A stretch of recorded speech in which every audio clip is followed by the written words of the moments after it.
It is a great honor and a privilege to introduce Suzie Yellin.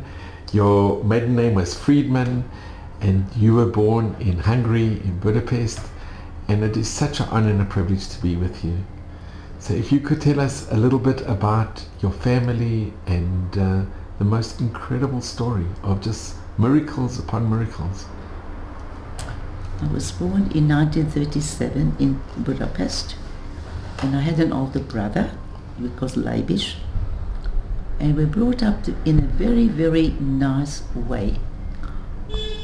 We had a very lovely apartment, and my father was working, my mother was in the house, and we had many, many guests. We were brought up that way. And my auntie from Košice, my mother comes from Košice, and she had a younger sister who was not yet married. She spent some time with us. It was lovely having her with us. But apparently, I didn't realize at the time, but a lot of the people that came to our house, they spoke to my father in Yiddish in a very quiet tone. Later on, I found out that they were Polish. They ran away from Poland because they had the Nazis already there. And I came to my father, I really don't know what the reason was. Could be for money or for ideas, I don't know. We weren't involved with it. But it seemed that our house was sort of open to not just family, but also to strangers. And we didn't query it. We thought that was a normal thing. But apparently, they must have felt that there was something in Poland, but it didn't yet affect the Hungarians, right? But we had a very normal childhood. During the summertime, we went out to the holiday resorts as a family. During the year, we went to school. It was very normal. Shabbos was Shabbos every day. Oh, we had a tante, meaning a lady who took us to the park. And it was very nice. We were occupied, first at school, and then we finished at lunchtime. We'd come home and have lunch. And then in the afternoon, the tante would take us to the park. And you come from a very religious family. Yes. And on your mother's side, I think it's descendant of Yaakov Emden. Yes. But actually, my mother and my father were cousins. My mother's father and my father were first cousins. Yeah, they were Friedmans. But my mother's family lived in Košice, and my father actually was born in Zborov, which is Slovakia. But when he was maybe a baby, the family moved to Budapest. And 2 years before my father married, his mother passed away. So his father remarried. And the lady who he married, we called her Neni. Neni means auntie. And she was a grandmother. But often we went to Košice to my grandparents. And that was a real treat. And you have a picture of your parents and your... These are my parents, my mother and my father. And my grandmother. I'm just going to show it from here. So this is a picture of your... This is my grandfather. Your parents. Yeah, they lived in Hungary. And I'm called after this lady, Neche.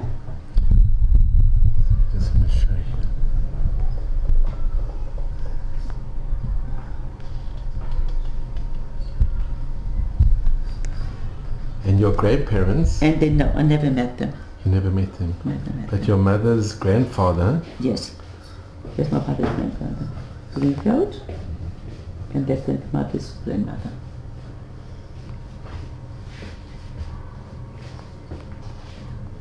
You got the book, he's got the book. And Suzie, can I just ask, at home, your parents, were most of their friends also very Orthodox, very from? Yes. Yes. I don't think we met anyone who wasn't. Not that we as children. No, we were. And what, do you remember the address where you stayed? Yes, Hajósutca in Budapest. And do you remember the shul that you went to? Or did you go with your parents? I remember the shul not far from us, the Dezsőfi utca, but we didn't go. My father would have gone, but not as children. We didn't go as children. The only time I remember, my grandfather had a minyan in his house, Yom Noroim, and that's where he heard the shofar. But my father went to shul, but the girls didn't go to shul. My brother did. But as girls, I was 6-year-old. And the school that you went to? It was a very good school. Do you remember the name? Orthodox girls' school.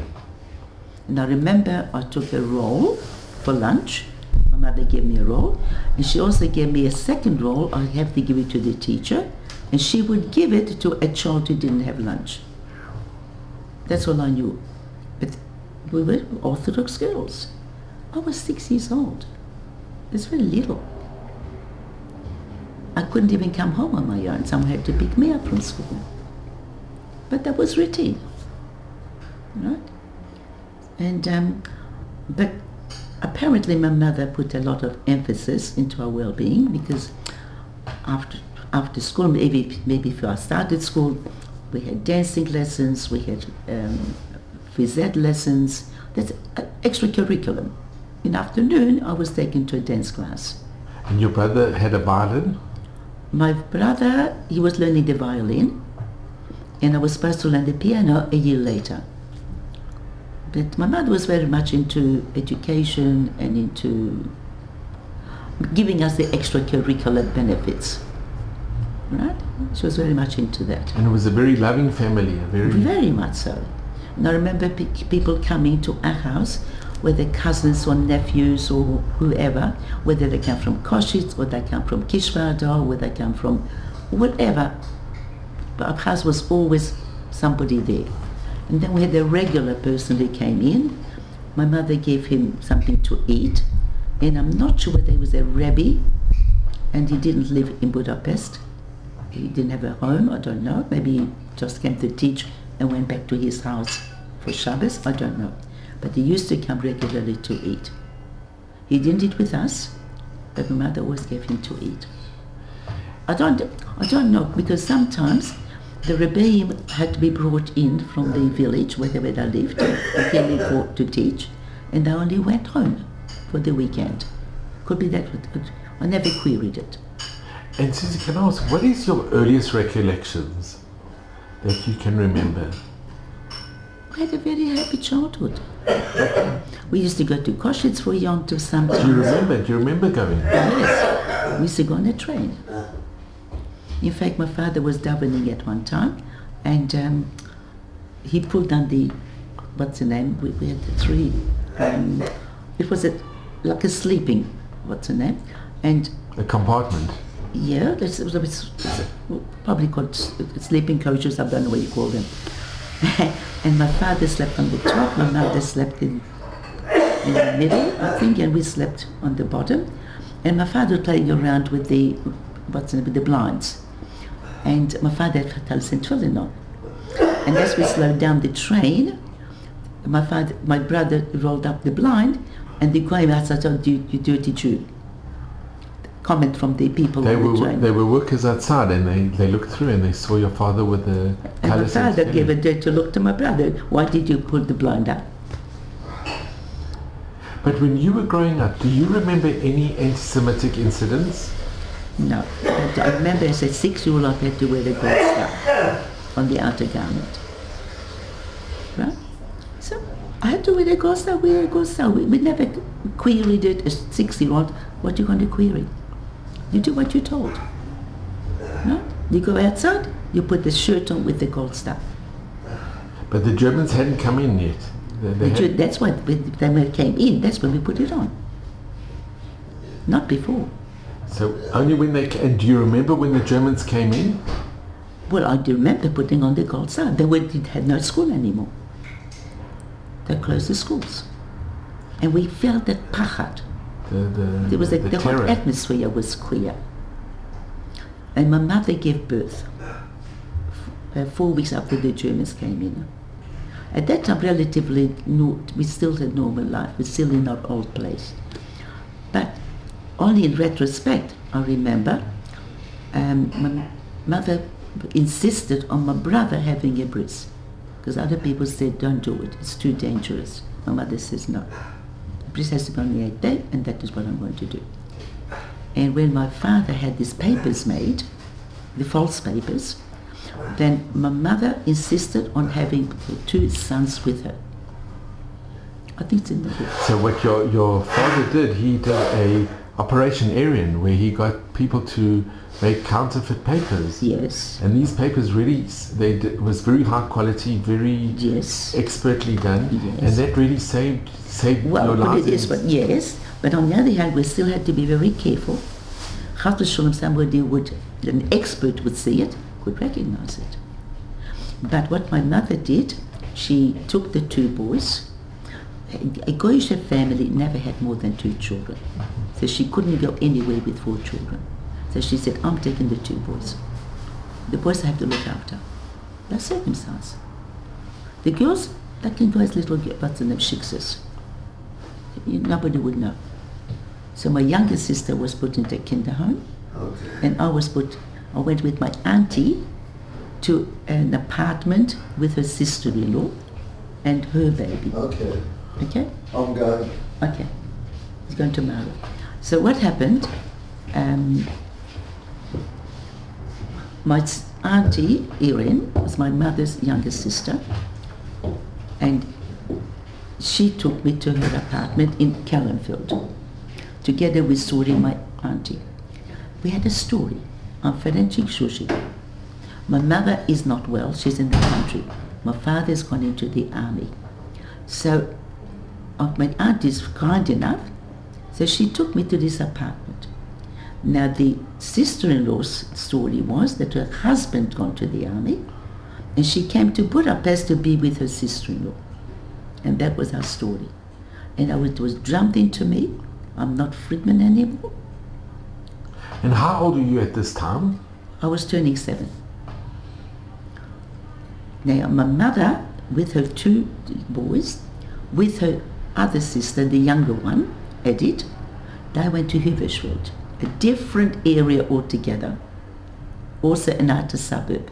That was more wealthy.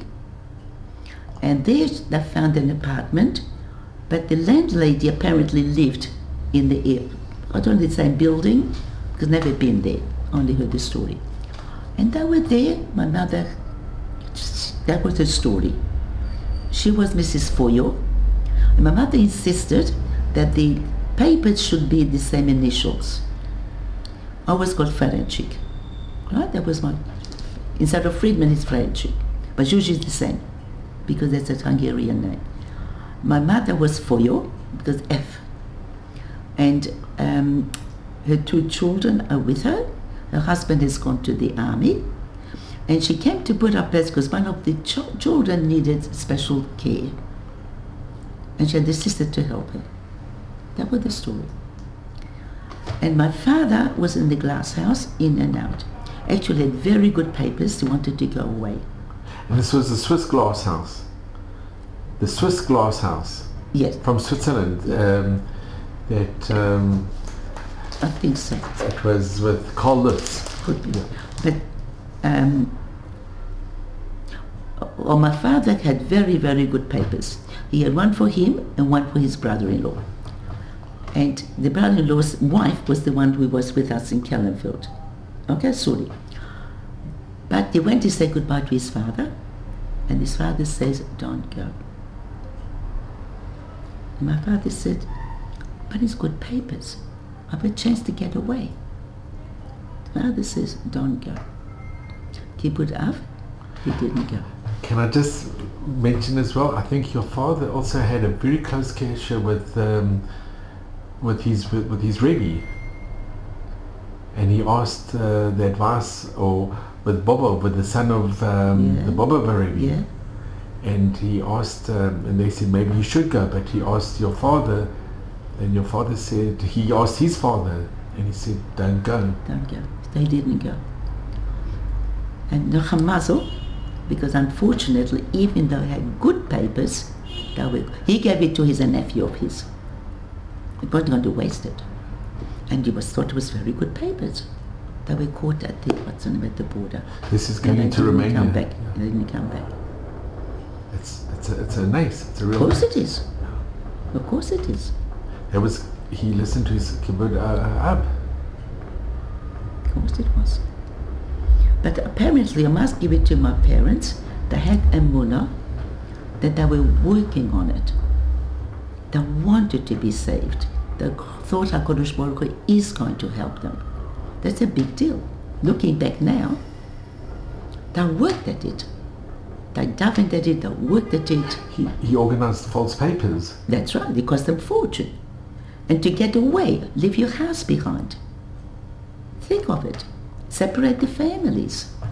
My younger sister had to go to totally strange place. I had to go also a different area. So We don't even know we're not going to see them again. But they had a money. It's worth it. We have to do our hishtadlus, and Hashem does it all. So Susie, this is the most incredible what happened, that your parents decided they had to, and I think they also advice from their Rebbe, that they had to split the family. Yes. Because in those days, there's no Goyish family would have 4 children. So can you tell us what happened, your sister, and how did you end up going to the monastery?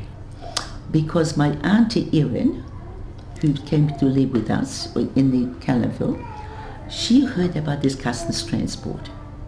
Okay? But she heard it's very expensive, it's hard to get on. But she said, I'll try. And she went down there and she tried. This was the Kastner train. Yes. What happened was apparently somebody who booked and paid and didn't turn up. So why waste a seat? So she got on it. It was a split decision. It was a decision. She just happened to be there. She just tried. And because there was an empty seat and somebody said to her, come on, take it, make the most of it. Why should the train go with an empty seat when you can get on it? So she didn't have to pay because somebody paid already for it, right? So she went off. Now what's my story? I don't have a story. Where's my auntie? What will the neighbors say? So my mother, I don't even know how she got to know. There are no telephones. I don't know how she knew the story. So she arranged that I should go to this monastery who accepted Jewish people apparently. I was taken there. I was petrified. Who took you? I don't remember if it was my mother or my auntie. I think it was my mother. I think so. I think she went to speak to Raoul Wallenberg first. He saw my mother, but he couldn't give advice. Maybe he advised her to put her in, I'm not sure. But I was taken in there. And it was not pleasant. And do you remember going, and do you remember being separated from your mother? Well, I was separated from her in the first place for months. I was with my auntie. I haven't seen my mother in those times. We didn't communicate. That would be terrible. We were so careful not to be on the street. My mother she tried not to be on the street because she could be recognized. So that's why my Auntie Edith, she was then 16, turning 17, she didn't wear a sheitel. My mother did. But my mother had a hat over the sheitel, looking very elegant. Hungarians looked elegant with a hat on. Okay? She was a pretty lady anyway. She looked very good. So the hat on the hair did not look suspicious. But my Auntie Edith, she was still a single girl. She didn't need to have her hair. She looked like a non-Jewish girl. So she was doing all the errands, right? And nobody knew her because she was from Košice. My mother was from Budapest, so you never know who would. So my auntie usually did all the errands, right? I had 2 aunties. Auntie Irene, she's the one who went on the transport. So here's the picture of her and you in 1943. Yeah, that was before the war.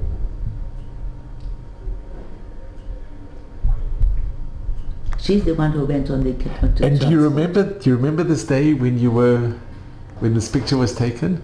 No, but I know that she used to take me out for walks. This was in 43. Yeah, she used to take me out for walks. Yeah. But my Auntie Edith is the one who lived with my mother, and but I think my mother took me to the monastery. I think so. That I can't be sure. I come into a monastery, it's something which is, but being a 60-year-old, you do what you are told. You don't ask questions, you accept things, and that's what I did. And I knew it was serious. And then I was attached to this lady who had a child a little bit younger than me. So whatever they do, I did. She birthed her child, I had about the same time. We eat together, we did things together. How I spent the days in the monastery, I can't remember. And were the nuns, were they good to you? Yeah, normal. They gave me shelter and they gave me to eat. And I think I may have had to go to their services.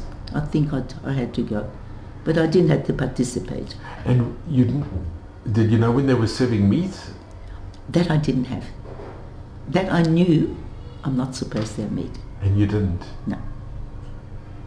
I think your parents had told you that's the Probably, I don't remember explicitly telling. Maybe they did. I just can't remember. I can't remember. But I do remember I did not eat the meat. And Suzie, do you remember that the prayers, you had to learn their prayers? And I probably had to. I sort of mumbled. And they didn't test me. Do you know what the name of the monastery was? No, I wouldn't know. I was 6. No, I was already 7 by then. And it turned out that there were other Jewish children also in the But monastery. this lady must have been Jewish. And the child must have been Jewish. Otherwise, why should be in a monastery? Did you know that there were other Jewish children in the monastery when you were there? No. I remember this lady and the child. I don't know anybody else. And a lot of nuns. Right? But they were nice. I can't say they mistreated me. No. I had a pleasant time there, meaning it was quiet. And I wasn't disturbed. These nuns knew that you were Jewish? I should imagine so. Otherwise, why take us in? They found the list when... Could be. But on I think it must have been the 15th of November, I think that's when the real Nazis came in. They came into the monastery. Because somebody had informed. There was either that or they were searching. Could be they were searching. And then they took us out. And that was petrifying. They came with guns, with the uniforms, and that was very, very, very scary. And you remember that? Yeah. And they took a group of Jewish children that were in the I don't monastery? remember who they took, but I remember they took this lady and the child and me. And when we got to that other place, there were like a nunnery with white. The one I went to before was in black. Now was in white. I don't know the difference. But there's a barbed wire was around the building, because when we walked in we could see it. And you can see through the window. And you can see standing there soldiers with guns. And that was scary. That was scary. Right? No mother, no father, no sister, no brother, no familiar face, no siblings, like strangers. You know, it was, I was only 7. But what can I do? Cry? What for? You only could how long were you in the monastery? With the black ones?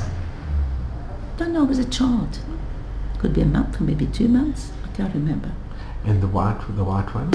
I don't think it was that long, because then I saw my auntie coming to get. I tell you what, it was just unbelievable. But she gave me signs not to overact.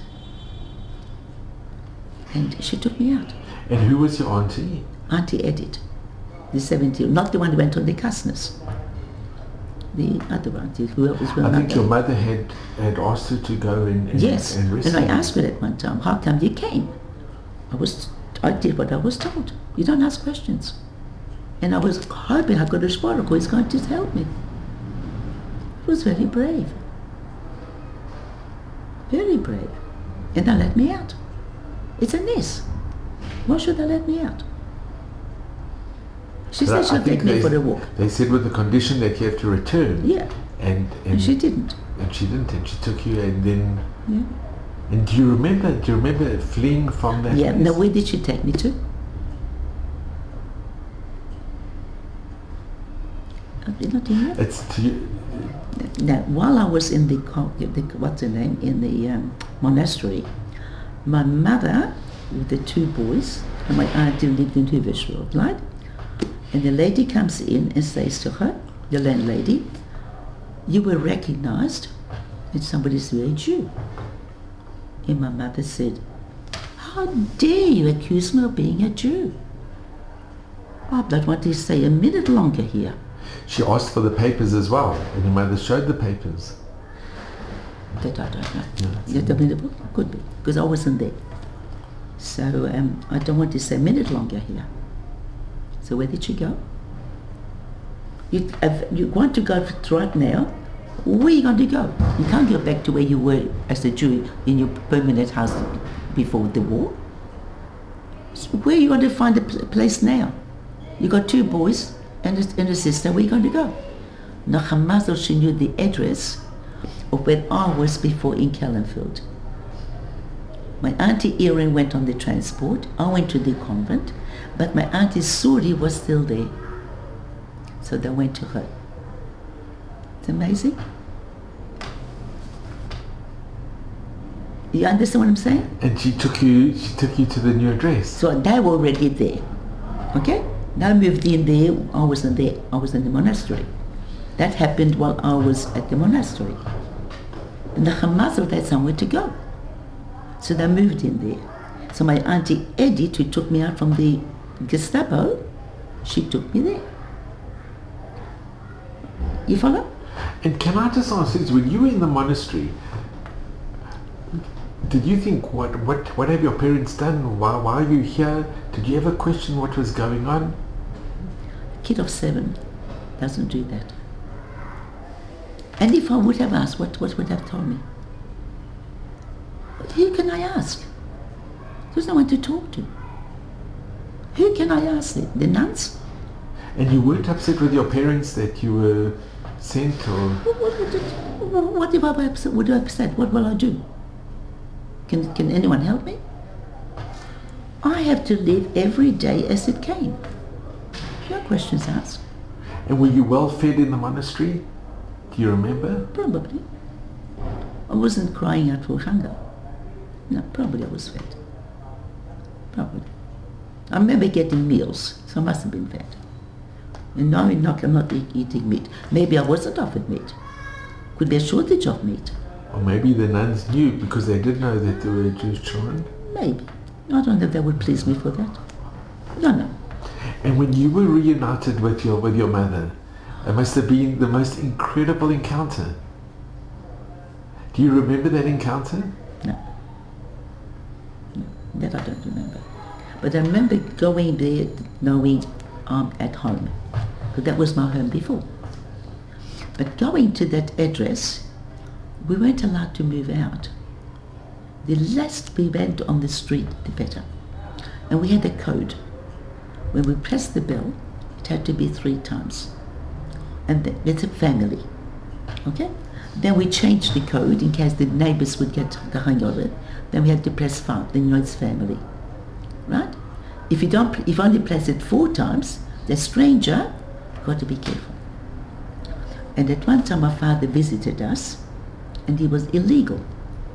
So if anybody pressed the button 4 times, he went into a cupboard to hide. Right? Because what's he doing here?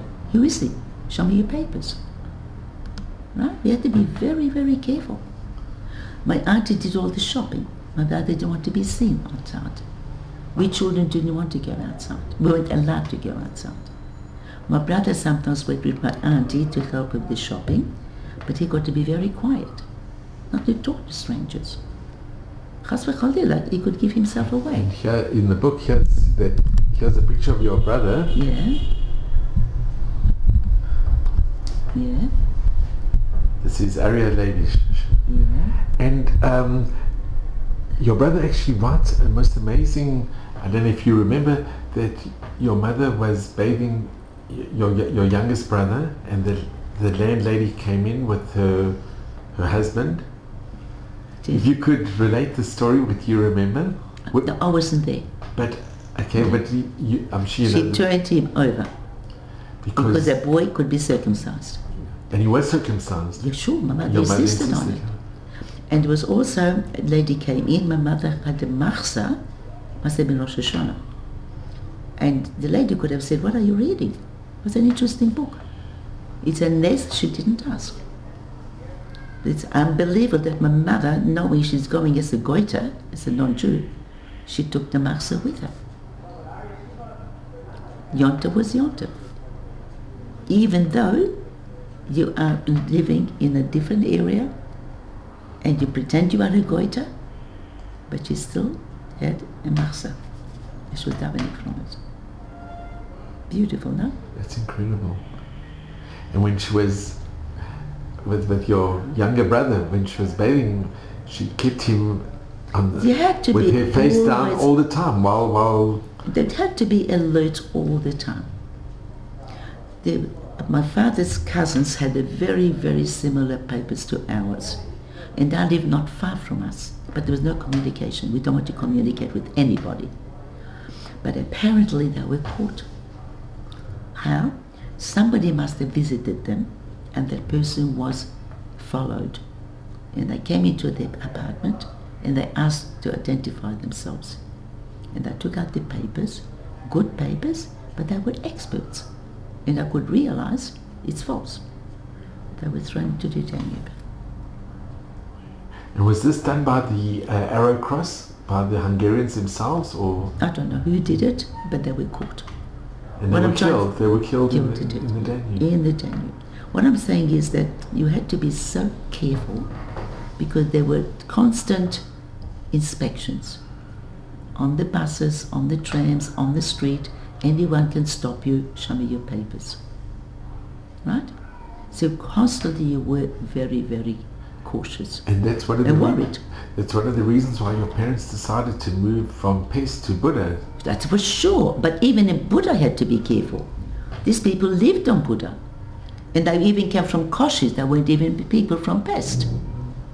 But there was somebody apparently was followed, somebody suspicious, and they recognized and had to produce their papers. And I could see a person who is an expert can pick it up. Right? You've got to be very cautious. Like I said, my brother could not bring a taxi to to Budapest, so the driver should know where he's picking them up from and where he's going to take them to. That would give away. My brother had to hail a taxi on the street. Everybody had to go onto the street. So anonymous, you don't know where the person came from. And I dropped them off also on the street. And when the taxi was gone, that's when they went to the, to the house, to the address that they were meant to go to.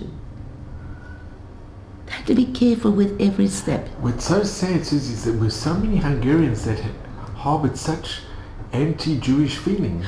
But yes, but on the other hand, they could be caught, that they're hiding Jews, and they could be also punished. And so a lot of them were scared of that. The landlady, if she harbors Jews, she could be punished. And I think some were killed if they were found to be harboring. Could be, could. So I can't really blame them. I'm not saying I should or shouldn't, but we don't know. But we had to be careful. And you can see Hashem's hand in every movement. You can see it. This landlady could have gone on.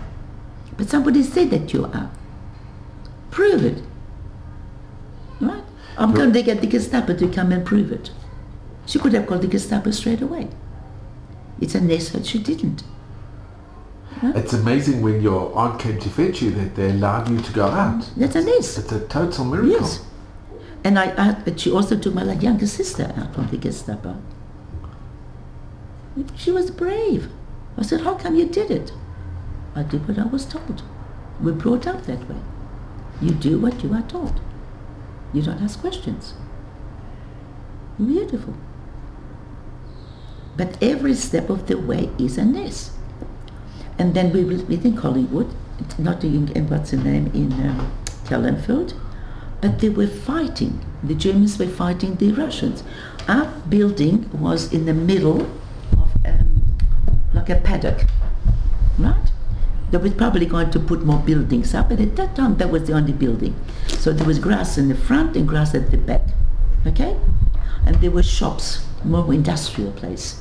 There was a bakery, there's a train station not far from us, and apparently during the active war, the trains did not go.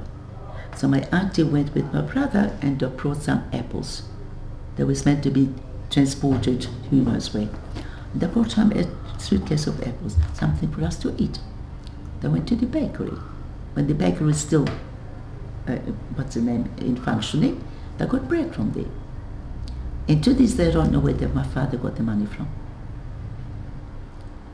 Obviously, I had money. And I asked my brother, maybe, I didn't ask my father, I forgot to ask him. My brother thinks that my father used to have material, that was his business. And he must have given some material to Goisha lady, and could be that she gave him the money, and that's how he got it. I don't know. Because my mother had some money to shop. Could be that, I don't know. And during all this time, you always kept kosher, you always... Yes. At one time, after the war, they were slaughtering horses, right? Hafke. Yeah. And I gave me that. My father said, no, that's not going to take. We took fruit, what we can find, vegetables we could find, bread, what we could find, milk and cheese, what we could find, but meat he wouldn't touch. Suzie, can I just ask, because it's incredible, when you were taken out of the monastery by the Nazis and brought to the Gestapo, what did they look like to you, the Germans? Horrible. I was scared. Did you have tremendous fear? I had fear. I don't think I would be killed. That I wouldn't know. But strangers. And could you sense they were evil? Could you sense they were... But they were not pleasant looking. I was used to it. I was scared. I don't know what I was scared of.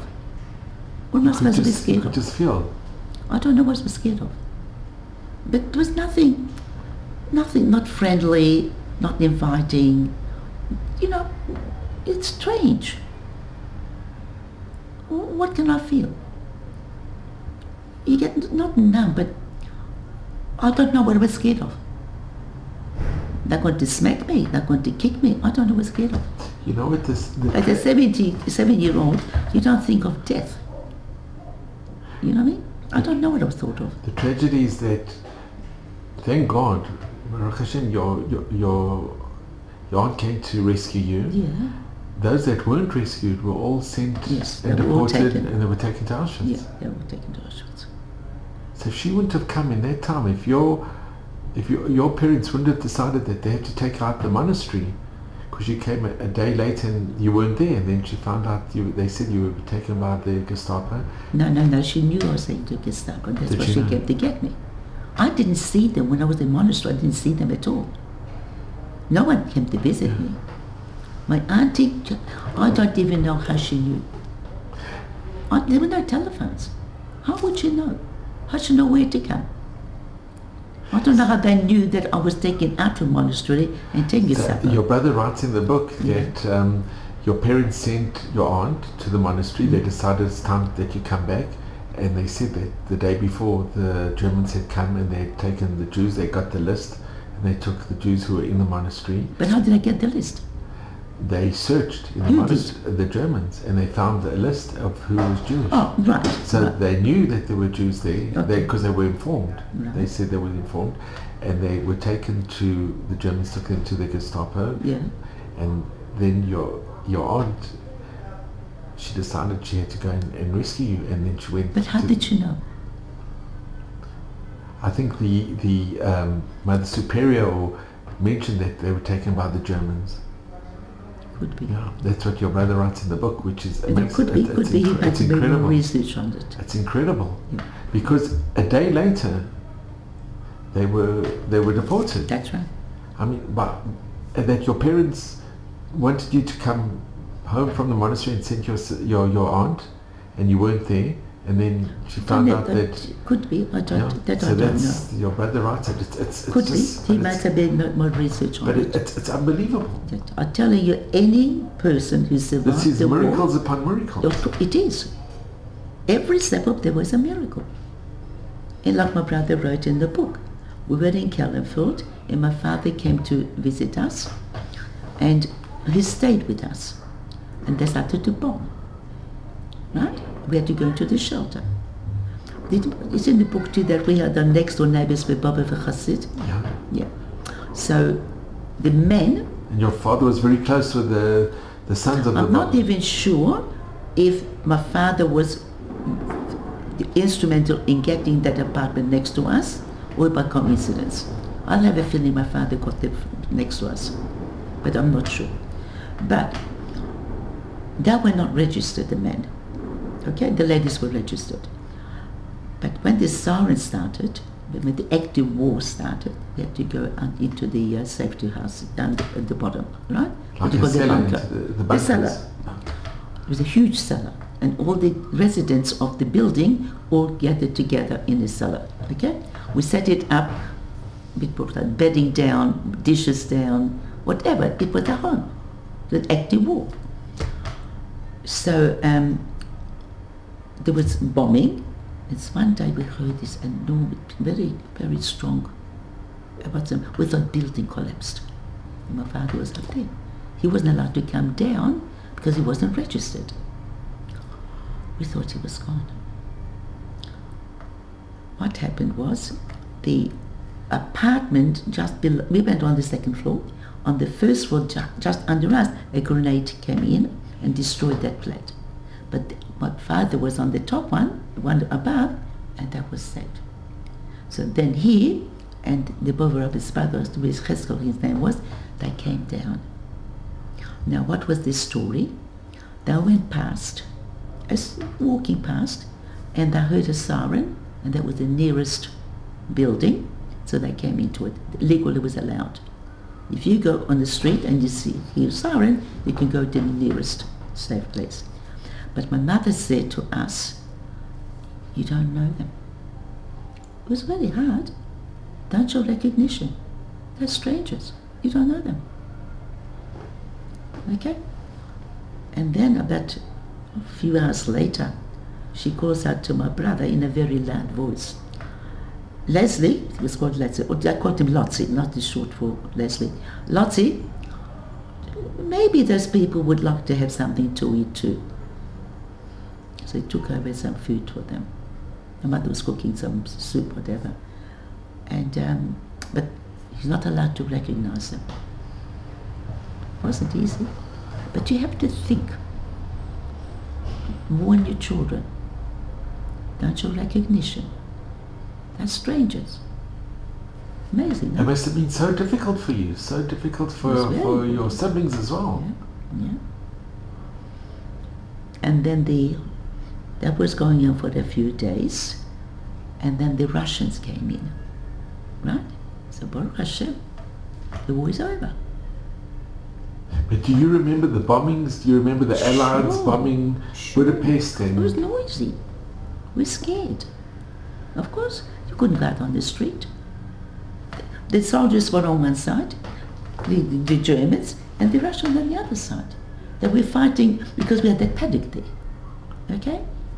And at one time, my father was upstairs, and they were raiding. Apparently the Germans came in to see if anybody's there that shouldn't be there, okay? We were already downstairs. And they went into our apartment, and Cheskel was with my father apparently at the time, and they went into the bathroom. And my stepmother, it's another story, was in the pantry. They had a walk-in pantry. But the muzzle that the people who came into the Nazis only went into the dining room, the kitchen, and didn't touch the bathroom or the pantry. It's another miracle, a tremendous miracle. Every step of the way. And then they came down. What's her name? The nanny came down too. She wasn't registered. She was also a wanderer. It's a nest that she also found us. What happened, they came into the glass house, they took her out, and they had a march. And apparently she looked like a peasant. I think she took her heat, what's the name of it? No, she put a scarf off like a peasant. Peasants in those days wore scarves. And she knew our address. I know she knew our address. She found us. And she stayed with us for a few days, or maybe a week or whatever it was. We were allowed to come down, we were registered, but she couldn't come down. So that's why she was in the pantry. And after that bomb scare, then they came down, because there was actual bombing. The places were destroyed. So they came down to the cellar, and they were there for about a week or two, I'm not sure. Then the Russians came in. And my mother spoke Slovakian. She's from Czechoslovakia, and Slovakian and Russian are very similar. Slovak language. Yeah. So she talked to the Russian soldiers, and they were very pleasant. And they gave us some bread, and they also wanted their watches. Everybody had to give up their watches. But they were pleasant, and they were nice to us. But my mother didn't think of it at the time, because we thought the war is over. Don't have to worry about it. So she didn't hide it. Or the neighbors must have realized that we have not the story that we told them that we had. Right? But we felt comfortable with it. At least we were treated by the Russians nicely. Actually, one of the Russian men, soldiers, wanted to take my auntie. She was a pretty girl. So my mother said no, because my little brother was a baby. So she said, my mother said, Tom, that she is the mother of the baby. That I left alone. The Russians had a bit of warmth, a bit of feeling. My father was said the Russians got more kindliness. If they're Ukrainians, no, be careful of them. My father had not at all good experience with Ukrainians. With the Ukrainians? Yeah. They're a bit more wild. They're more... You don't have to be next to Ukrainian. Russians are more, more understanding. And I don't know whether they gave us more food or whatever, but my mother talked to them. Maybe she got a bit extra, I'm not sure. But then we had a rumor, we heard, the Germans are coming back. And that scared us. Because now it was exposed that it could be Jewish. So we had to leave.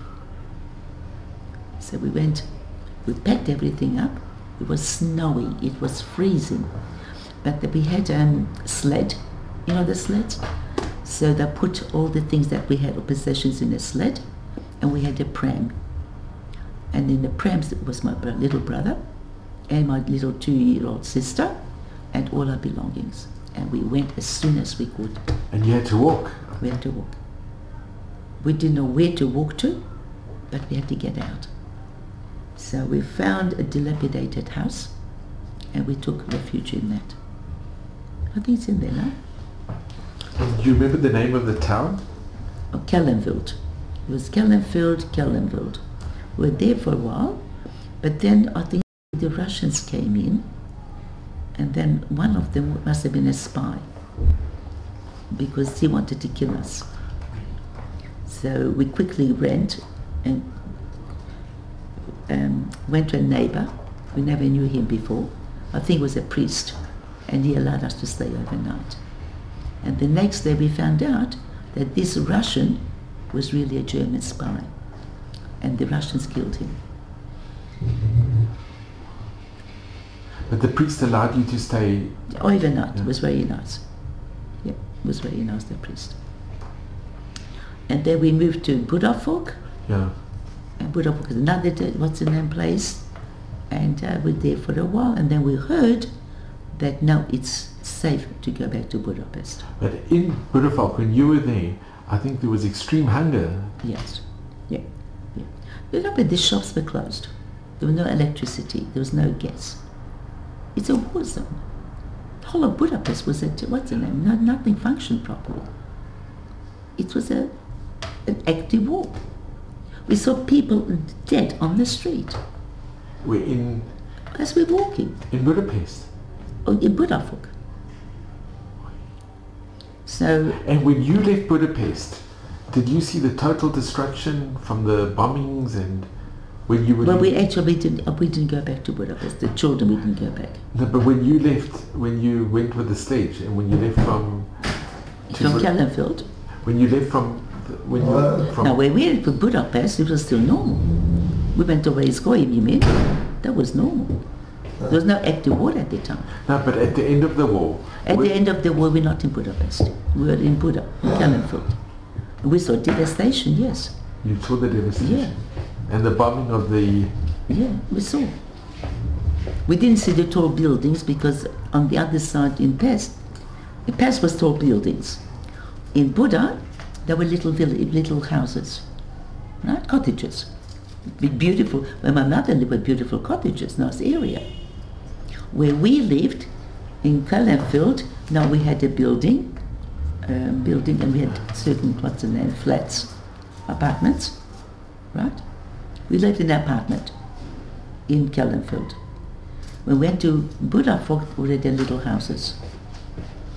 That's how we found it. And I think in Budapest, the Russians said you could take one of the houses that once belonged to Hungarian officers. Yes, they ran away. The Hungarian ran away, and the Russian soldiers took possession of it.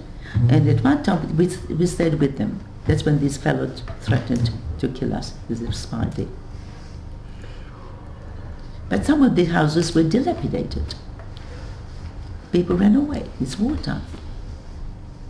So dilapidated. So we stayed there for a few months and then we came to Budapest.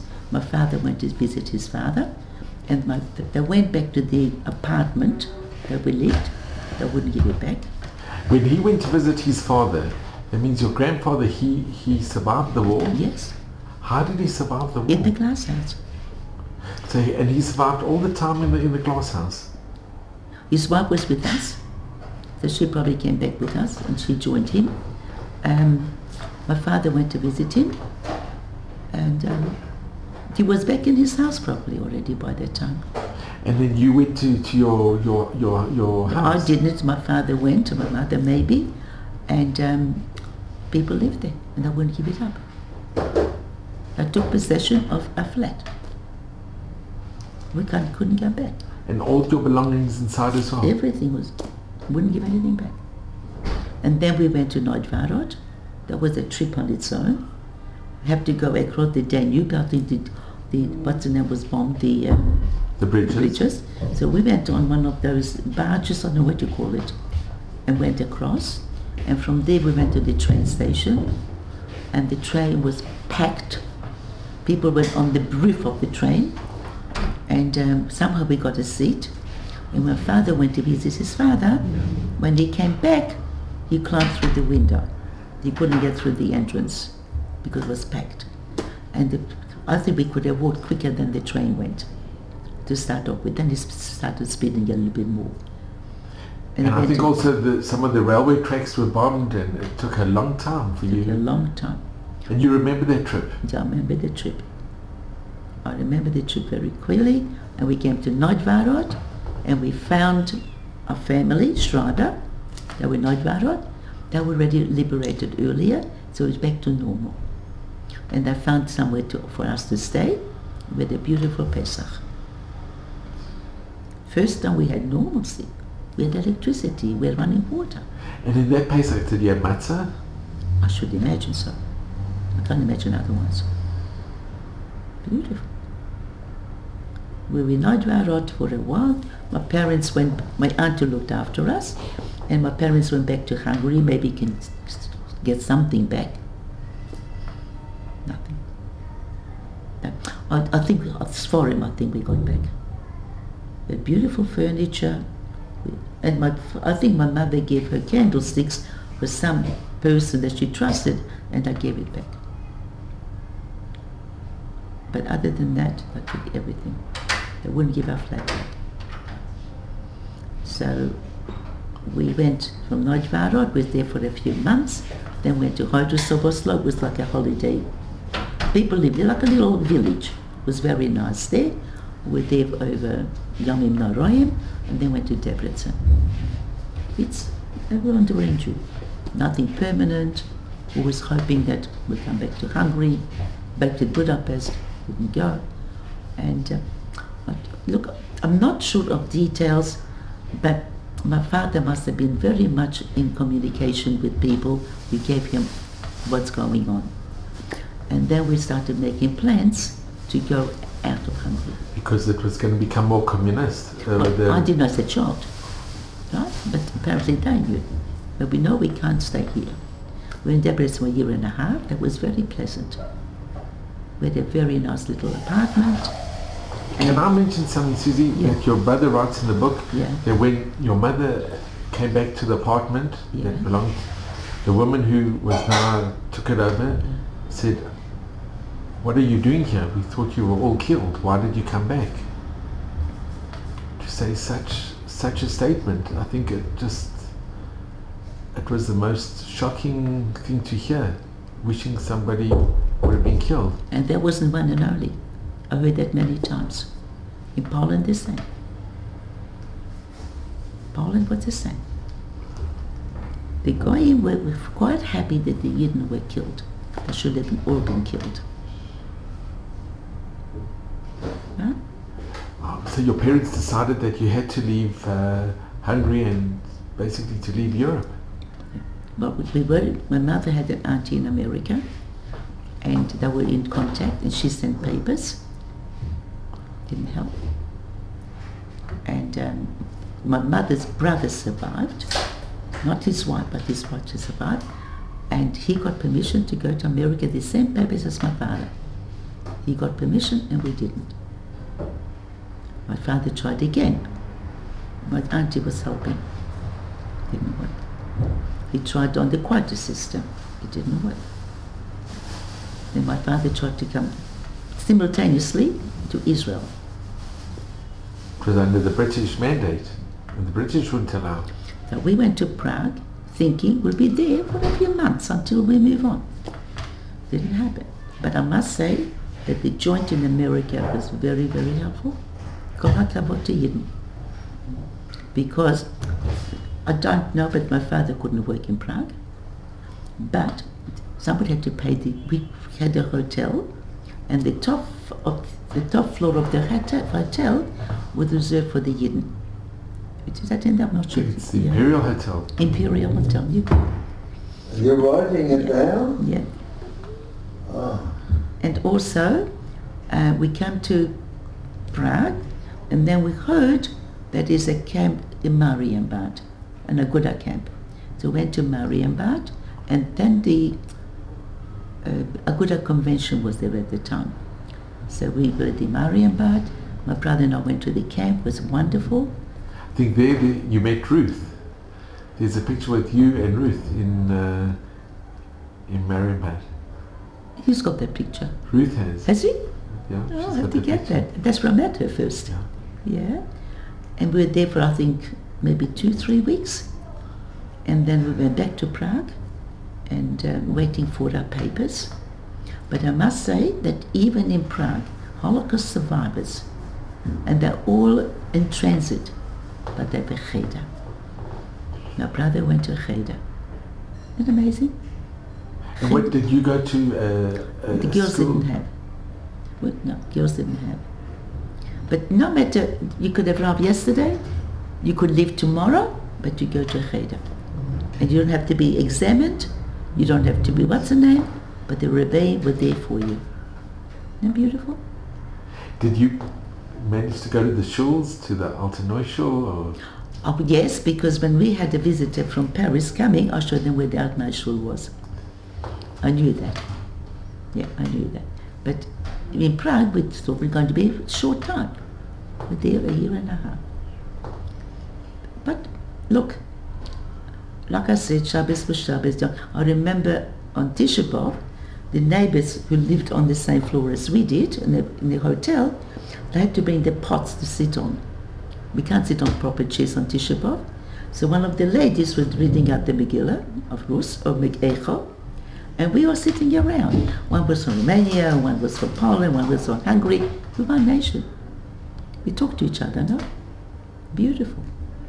But kashrus was kashrus, even in a hotel. It was beautiful. even a bit. But I must say, it must have been organized by the joint, because they were very, very... The joint, they helped you, they helped your family. There was the joint, and there was Vat Harabanim, I think, Vat Hatzala, I think. The Vadatsalah. Yeah, I remember that terminology. They were very nice. A Yid will have another Yid. They were Yidden from all over, from Debrecen, from Budapest, from Oslo, from here, from there. They unite. And can I ask you, what made your parents decide to go to Australia? My mother, Irene, you went on the transport. She went to Switzerland. And she got, the people there in Switzerland were one community of the transport. So she was one of the group. Now Imre Klein with his wife were on the train also. And she had the baby, Mrs. Klein, but she passed away during childbirth. So her husband asked my auntie to marry him. Because she was so good with the baby, she helped with the children. Yeah. So she raised the baby. The mother died. So he had a brother in Australia. So he came to Australia. So my auntie came with. And because she was there, she was the one who invited us to come to Australia. Right? But communications was so clear. We didn't know what was going on in Australia. We knew that they were there. We knew that Ibra had a brother there. But that's all the Jews that we knew of. My father didn't want to go. What's going to be with his kids? Going to be a minion? What's going to be there? I didn't heard of Australia before. But then he heard that Mr. Con is going with his 4 sons. So that's going to be 5, and Imre will be 6, and Shimei will be 7. A bit of a picture. Had to go somewhere. Couldn't go to America, couldn't go to Israel. So may as well go to Australia. At least my auntie is there. So that's where we met. And it's amazing because you flew, I think you flew to... There were 3 transports. 1 a month before, 1 hours, and 1 a month later. And that was it. They were organized by the joint, 3 flights. And my auntie Edith was on the first flight. She went from Paris. We went from, what's her name, from Prague. And the third one, we met them when they came after us. And that was it. And this was the first time you went on an airplane. And you remember the flight? You remember? Yes, I remember it was meant to be a 4-day flight. It turned out to be 10 days. Because we had to stop overnight in Bombay, had to stay overnight in Bangkok, because something was wrong with the plane. And when we flew over Rome, that was the first night, it went like that. Right. And my mother looked out and she thought Rome is on fire. She saw the red light. And she didn't know that the planes had red lights. Then somebody said, it's okay. It's very stormy, but the red light belongs to the plane. And she saw red. But it was an adventure.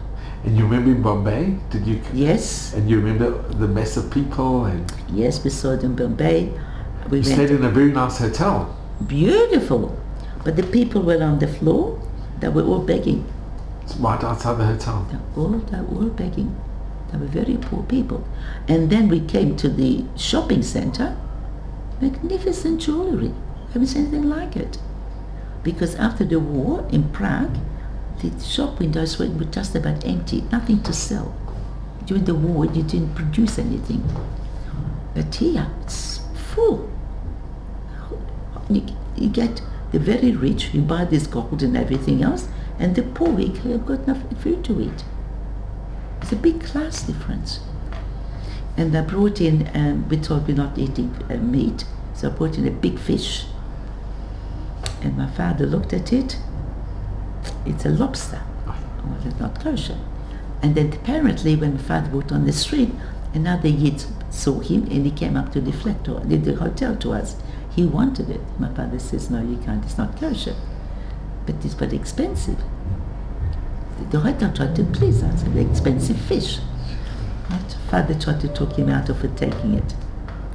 So, and then 2 ladies came, wanted to take my sisters for a walk. The two, my sister and my brother. My mother said, no, I wouldn't trust.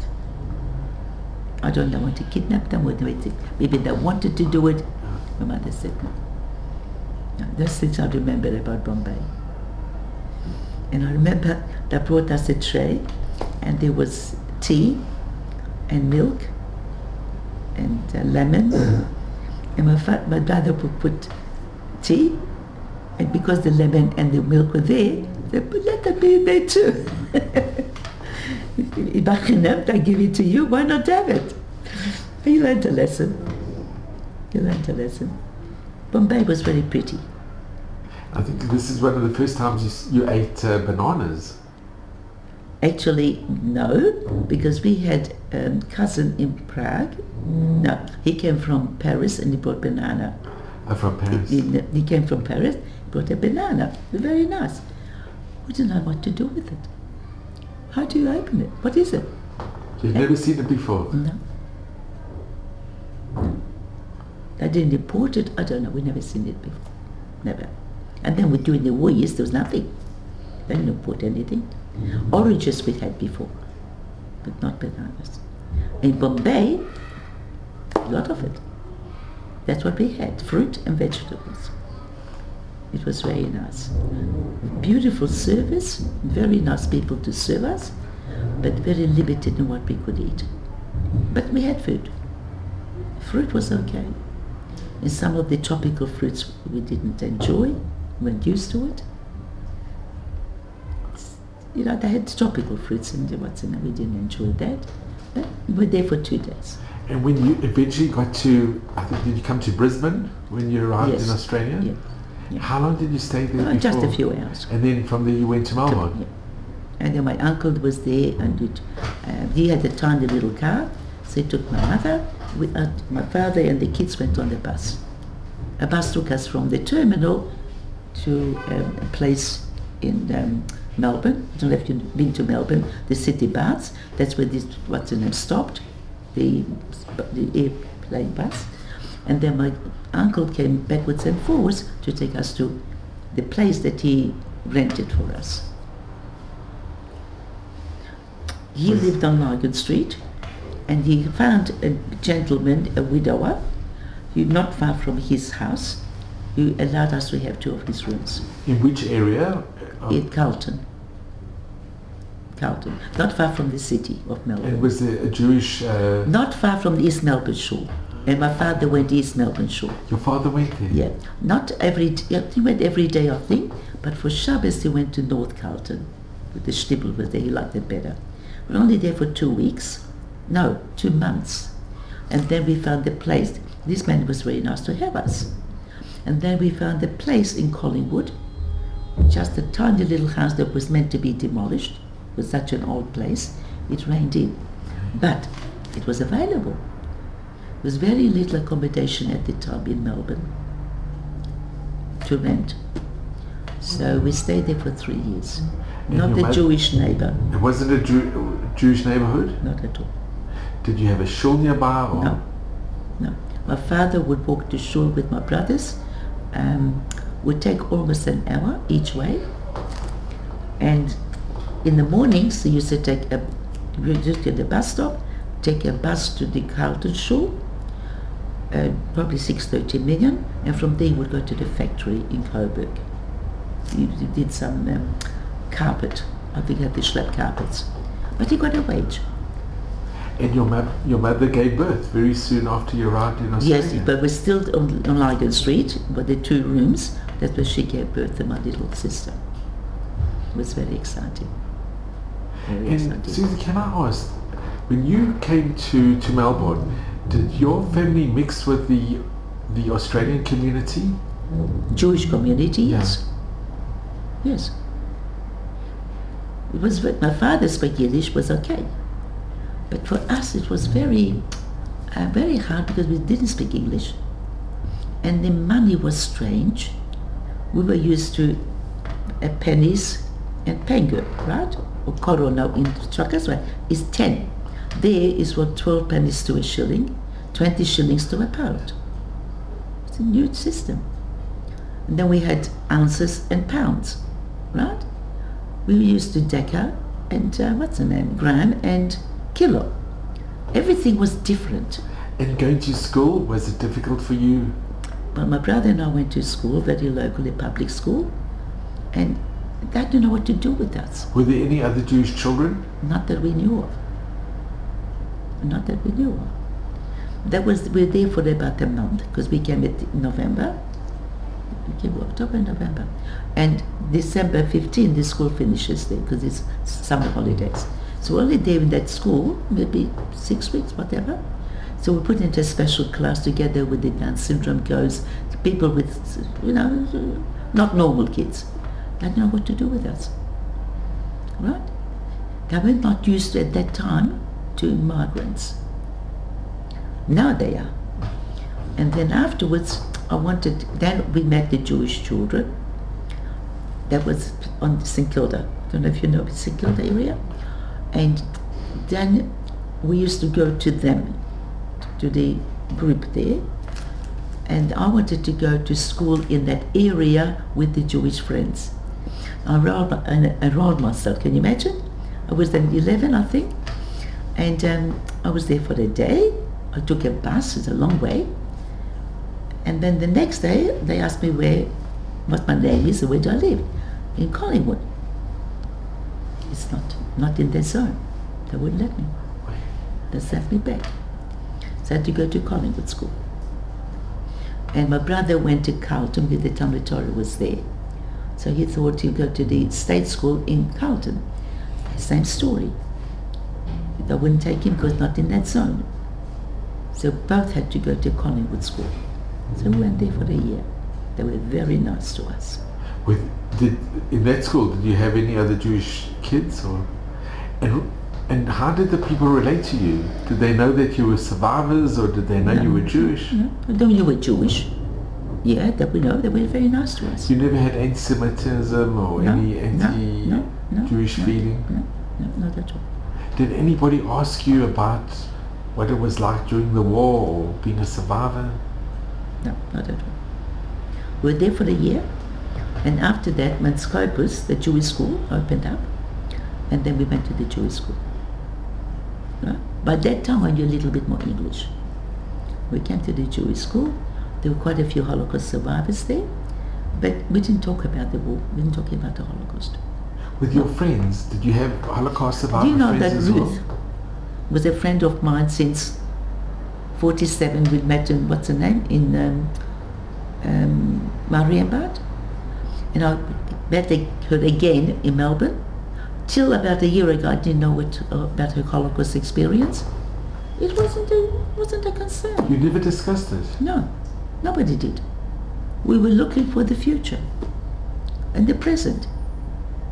Didn't discuss our experiences. And Suzie, did you discuss with your parents? Did you often? Not much. Not much. No. And with your brothers and sisters, did you discuss the war years? Or? No. Until my brother wrote the memoirs, wasn't a topic. Wasn't a topic. What for? And your children? You know what, when we came to Australia, what was first of all, my father went to work, okay? Had to pay rent, okay? Had to pay food. You look into what you're going to do tomorrow. That other Holocaust survivors too. The first thing it was to get a minyan, to get a rebbe, to get a shul, to get a chinuch. That was the important things to talk about. Why talk of the past?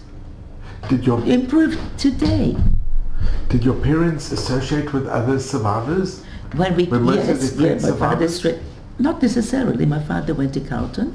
There weren't survivors there then. There were already people like my husband that were there living since 1938, 34, 36. There were not many survivors came, right? So my father blended in, right? Were you one of the first survivors to come to Melbourne? Or they were not already... the first, but one of the first, I would say. One of the first ones.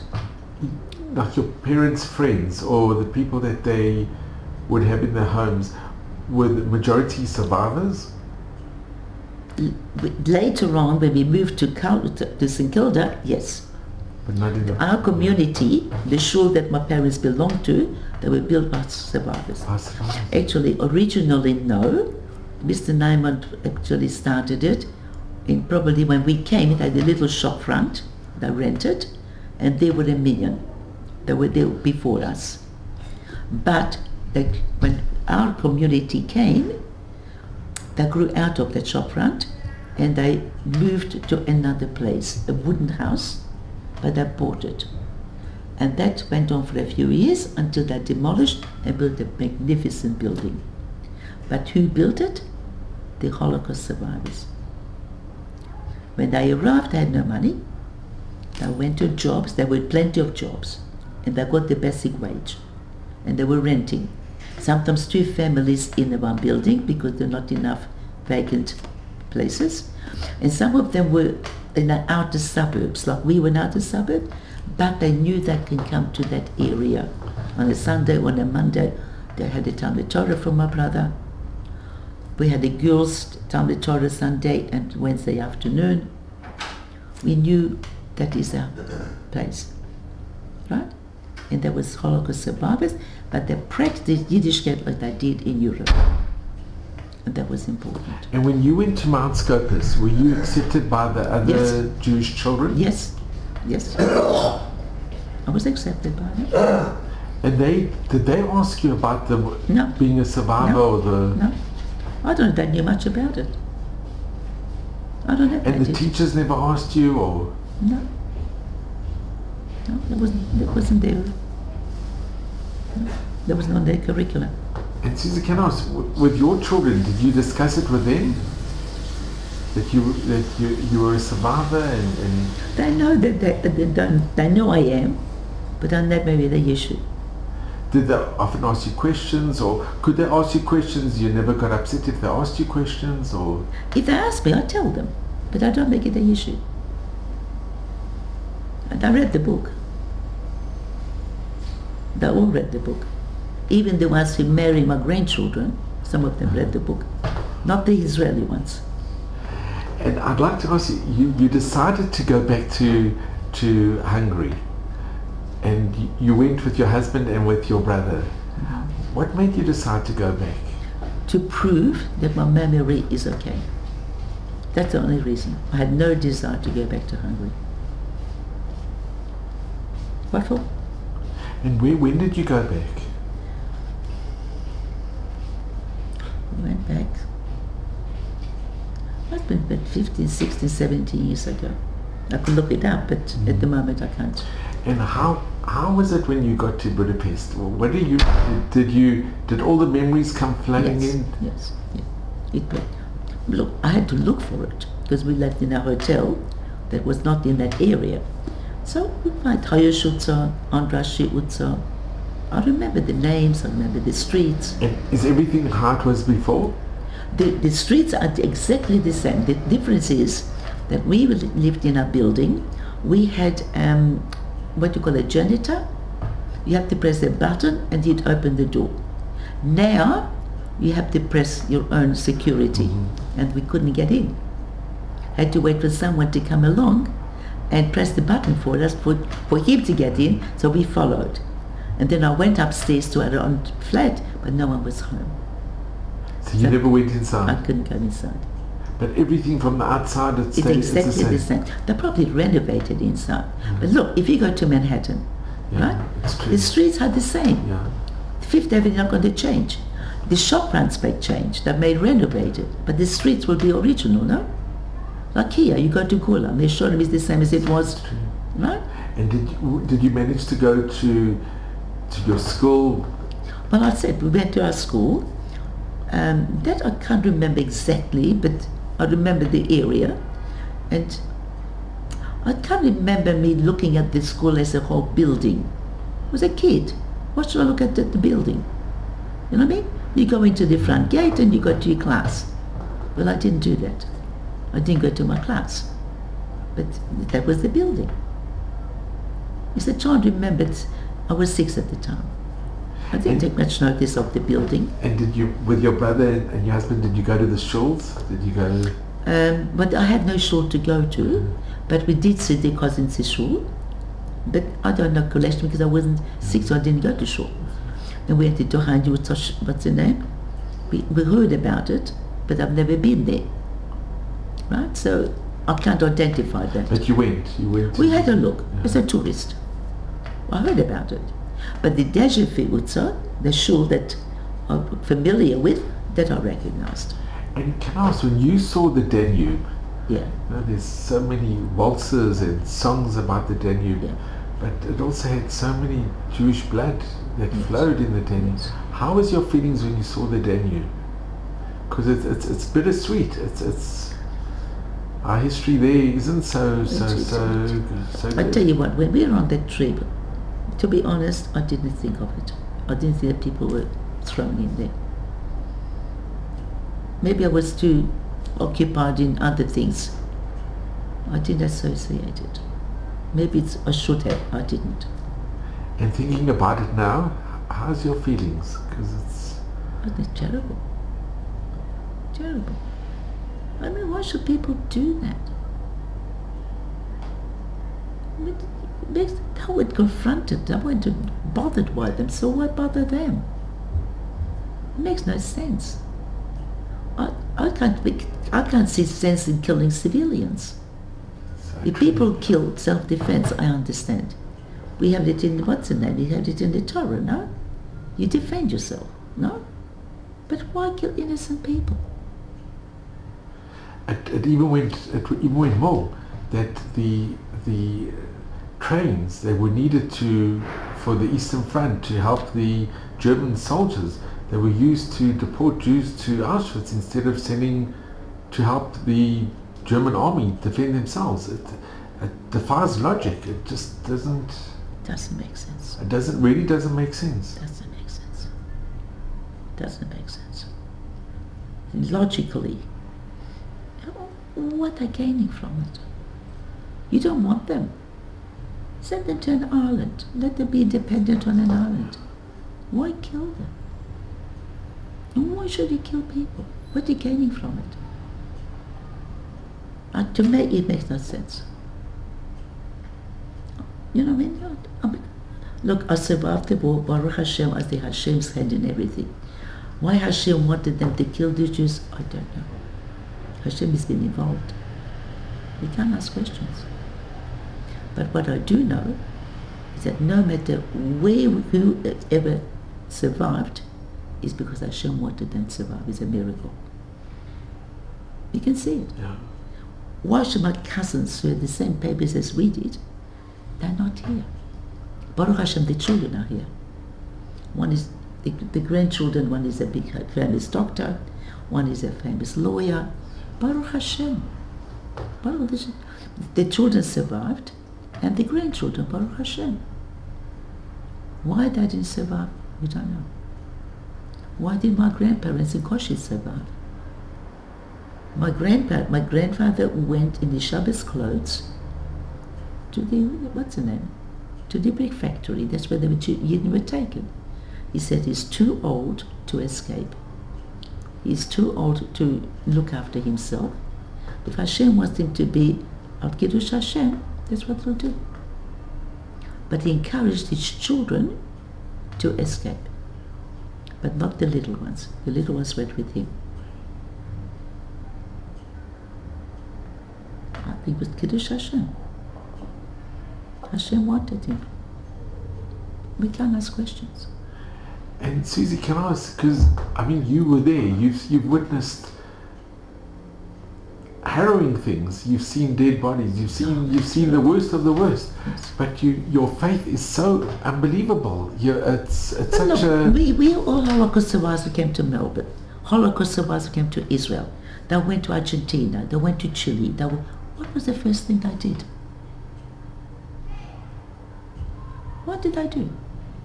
I see now ladies at Moshiach who comes from Argentina, who comes from Borough Park, who comes from Switzerland, who comes from, even from Brazil. How come they come to a Shia? They must have had some knowledge. I thought they couldn't keep up this year. Because there's Torah there. There's Torah in Brazil. There's Torah in Chicago. Who did it? pioneers, no? Yeah. What made them? Have you ever thought of that? It's true. Look So at South true. Africa. It's far away. There's Yiddishkeit. Yiddishkeit in Australia, in Chile, in Brazil. How come? A Yid goes, he makes Yiddishkeit. Not easy. People in Australia didn't have homes yet. They own private homes. But they give money to a shul. Right? And the survivors built the shul. They built. Well, that particular one, there were other shuls too. But why? Because that's important, that's Yiddishkeit. They went through hell, right? Why is it important? Unfortunately, we lost a lot of people who didn't care. And it hurts. But Chasdei Hashem, Yiddishkeit goes. And you never doubted your emunah. You always. Well, I was very, very fortunate that my parents had it, and I made sure that I got it. I got beautiful people who taught me. And all your siblings remained from there. Chasdei Hashem. We were 5 of us, and each one of us Chasdei Hashem. And I must say that I also not only I think that we all talk to each other. And I think that is very important. Right? My father's greatest joy was to watch his children talking to each other. That is unity. Even if they different people, and my father didn't understand their language because they spoke English. My father wasn't that good in English. But he said, I don't care what they say speaking, but I'm enjoying them talking to each other.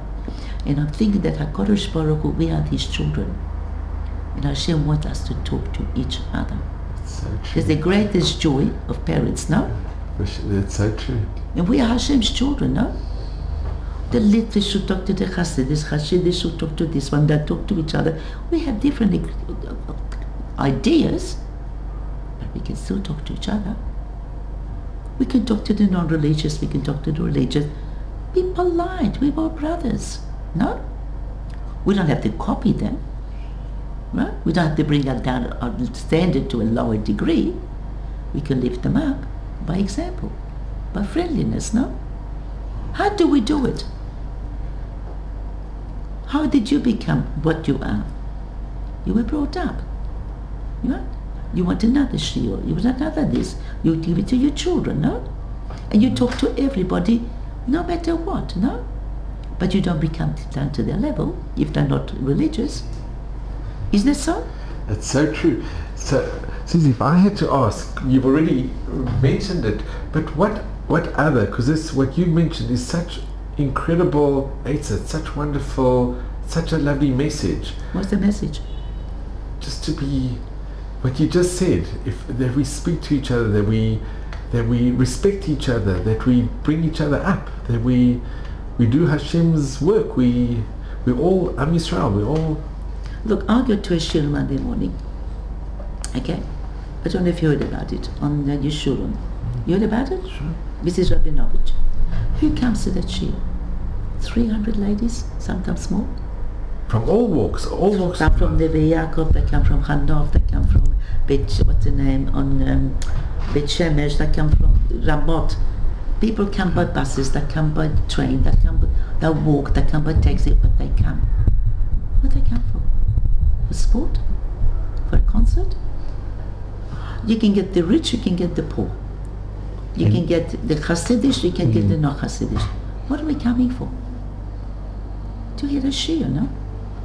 Isn't that beautiful? That's magnificent. And we are one nation. One comes from Switzerland, one comes from Belgium, one comes from Australia, one comes from Lakewood, one comes from Los Angeles, from South Africa. How come? Isn't that beautiful? That's wonderful. So, One nation, aren't we? We really are. And We Suzie, are rich, we are poor, it doesn't matter, you don't know them. So Suzie, I just want to thank you. I'm so grateful. Yeah. And there are no words to tell you how grateful I am for this. For what? For you, Yeah. just for being here and hearing you relate your life story. Yeah. It's the greatest honor and privilege. And to have read this book, I couldn't put it down. I read it, and it's just been such. There are really no words, because your story is full of nisim. You see the Yad Hashem, you see the hand of Hashem in this, and to see you so positive, and to see the example that you've set for, it's heartwarming and it's incredible. And you are an example for all of us to emulate. You really are. But I want to thank you, and you should just have mazel and bracha at May Bisrim in good health, and just mazel. And it's so wonderful that you're here in Israel. And you're happy you came to Israel? I thank Hashem every day. We did not run away from Melbourne. Melbourne is a very good place. My husband says if you have to be chutz la'aretz, Melbourne is a good place. It's a very good place, and it's a wonderful kehillah. Yeah, beautiful. Not only one kehillah, it's a number of kehillahs, but we can go to each one. If the bar mitzvah in Corfu, we go to Corfu. But coming to Israel, you always wanted to come? But we just wasn't. When we got married, my husband's family needed him there. Yeah. Right? His father wanted him to be in the business. But you're happy you came? Oh, beautiful. With the time to come. It's wonderful. I just want to thank you so much. That's my son, Suzie Yellin. Wow. Suzie, it's been incredible. It's really been... It's nothing exciting. I must tell you, I really mean it. There are no words to thank you, and not exciting isn't the right word. It is riveting. It is unbelievable. It is really unbelievable what you've gone through, and what you are, and what your family is. It's just unbelievable. Baruch Hashem. Baruch Hashem.